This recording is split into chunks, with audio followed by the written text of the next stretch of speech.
Mərmərə qrupu Strateji və Sosial Araşdırmalar Vəqfinin sədri Akkan Suverin dəvəti ilə Türkiyə Cümhuriyyətində səfərdə olan Qafqaz Müsəlmanları İdarəsinin sədri Şeyxülislam Allah Şükür Paşazadə mayın 8-də 28-ci Avrasiya İqtisadi Zirvəsində iştirak edib.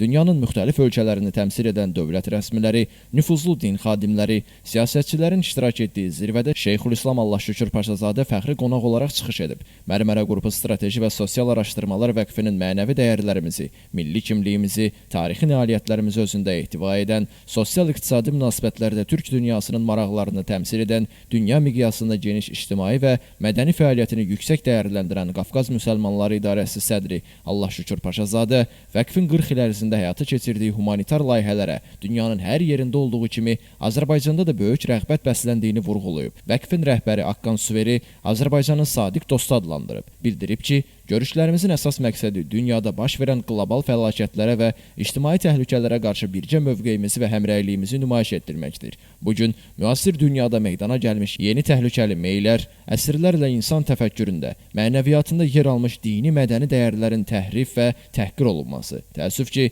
davam etməkdədir və bu da hər birimizin ümdə arzusu olan sülhün, barışın yaradılmasına ən böyük zərbəni vurmaqdadır. Biz dünyanın sabitliyinə, təhlükə törədən bütün münaqişələrin, o cümlədən Ukrayna, Yaxın Şərq, özəlliklə Qəzzada, Fələstində, habelə Afrikada müharibələrin tezliklə dayandırılmasının, ümumbəşəri mənafelər naminə sülh yolu ilə beynəlxalq hüquq müstəvisində ədalətli həllinin tərəfdarıyıq. Mərmərə qrupu Strateji və Sosial Araşdırmalar Vəqfinin 40-cı il dönümü ərəfəsində keçirilən toplantıda Qafqaz Müsəlmanları İdarəsi sədri Allah Şükür Paşazadəyə qurumun il dönümü münasibəti ilə xatirə mükafatı təqdim olunub. Tədbir çərçivəsində Şeyxülislam Allah Şükür Paşazadə bir sıra tanınmış dövlət, din və ictimai xadimlərlə səmimi görüşlər keçirib.